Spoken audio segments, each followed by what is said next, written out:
Formulation of strategy, मोर्चाबंदी का निर्धारण।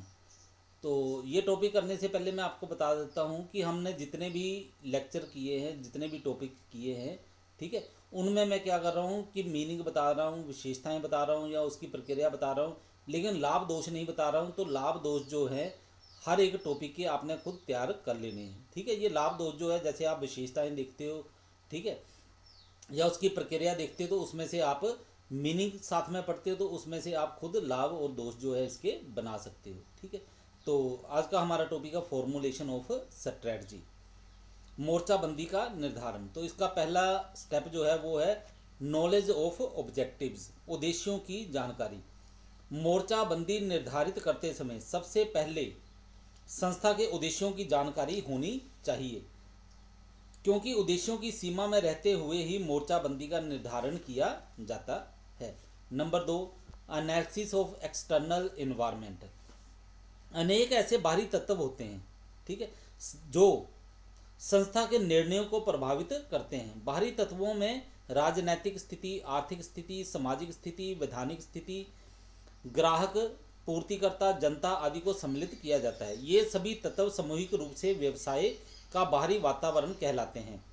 बाहरी वातावरण में परिवर्तन से अच्छे अवसर भी प्राप्त हो सकते हैं और खतरा भी पैदा हो सकता है।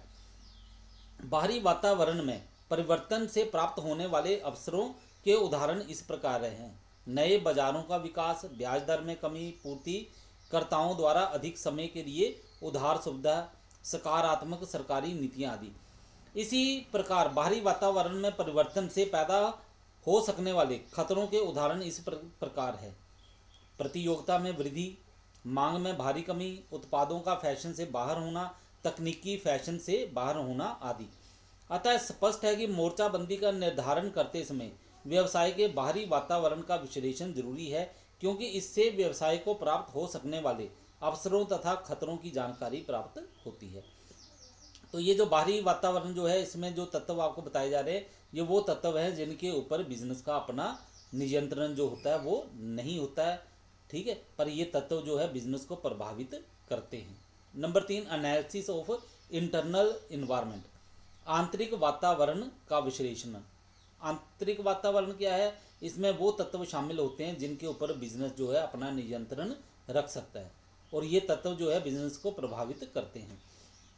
मोर्चाबंदी का निर्धारण करने के लिए तीसरा महत्वपूर्ण कदम होता है व्यवसाय के आंतरिक वातावरण का विश्लेषण करना। व्यवसाय के आंतरिक वातावरण में नीतियां, संगठन ढांचा, प्रबंध सूचना प्रणाली, उत्पादन क्षमता आदि को सम्मिलित किया जाता है। आंतरिक वातावरण का विश्लेषण व्यवसाय की सुदृढ़ता एवं कमियों को पहचानने में मदद करता है। इसके अंतर्गत ये देखा जाता है कि व्यवसाय के वित्तीय साधन पर्याप्त मात्रा में उपलब्ध हैं अथवा नहीं, संगठनात्मक ढांचा कैसा है, प्रबंधकीय कुशलता का स्तर कैसा है, उत्पादन विधियां कैसी हैं, उत्पादन क्षमता कितनी है आदि। व्यवसाय आंतरिक वातावरण का विश्लेषण करके हम इस निष्कर्ष पर पहुंचते हैं कि बाहरी वातावरण द्वारा प्रदान किए गए अवसरों का लाभ किस प्रकार उठाया जा सकता है तथा पैदा हुए खतरों का सामना कैसे किया जा सकता है। दूसरे व तीसरे चरण पर किए गए विश्लेषणों को सामूहिक रूप से SWOT SWOT एनालिसिस भी कहा जाता है, ठीक है। तो यहाँ पे S का मीनिंग है स्ट्रेंथ, W का मतलब है वीकनेस, O का मतलब है अपॉर्चुनिटीज, T का मतलब है थ्रेट्स। SWOT एनालिसिस मोर्चाबंदी के निर्धारण के लिए आधार प्रदान करता है। नंबर 4, डेवलपमेंट ऑफ अल्टरनेटिव्स, विकल्पों का विकास। तो ये आपने प्लानिंग में भी पढ़ा हुआ, बिल्कुल उसी तरह से है।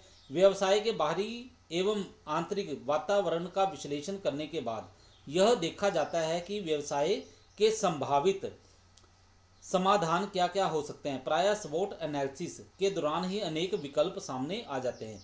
उदाहरण के लिए व्यवसाय के बाहरी विश्लेषण से यह जानकारी प्राप्त हुई कि प्रतियोगी कंपनियां अपने उत्पादों की बिक्री बढ़ाने के लिए अनेक नई स्कीम जारी करने वाली हैं। प्रतियोगी कंपनियों द्वारा पैदा किए गए इस खतरे का सामना अनेक तरीकों से किया जा सकता है। जैसे यदि कोई प्रतियोगी कंपनी 2 के साथ 1 मुफ्त देने की स्कीम ला रही है तो 2 के साथ 2 मुफ्त की स्कीम निकाली जा सकती है। अथवा अपने उत्पाद की क्वालिटी को बेहतर किया जा सकता है, अथवा उत्पाद के मूल्यों में भारी कमी की जा सकती है, अथवा प्रतिस्थापित वस्तुओं को बाजार में लाया जा सकता है। नंबर 5, इवैल्यूएशन ऑफ अल्टरनेटिव्स, विकल्पों का मूल्यांकन। इस चरण पर सभी उपलब्ध विकल्पों का मूल्यांकन किया जाता है ताकि सर्वश्रेष्ठ विकल्प का चयन किया जा सके। विकल्पों के मूल्यांकन के अंतर्गत सभी विकल्पों के गुणों एवं दोषों का अध्ययन किया जाता है। Number 6, choice of particular strategy, विशेष मोर्चाबंदी का चयन।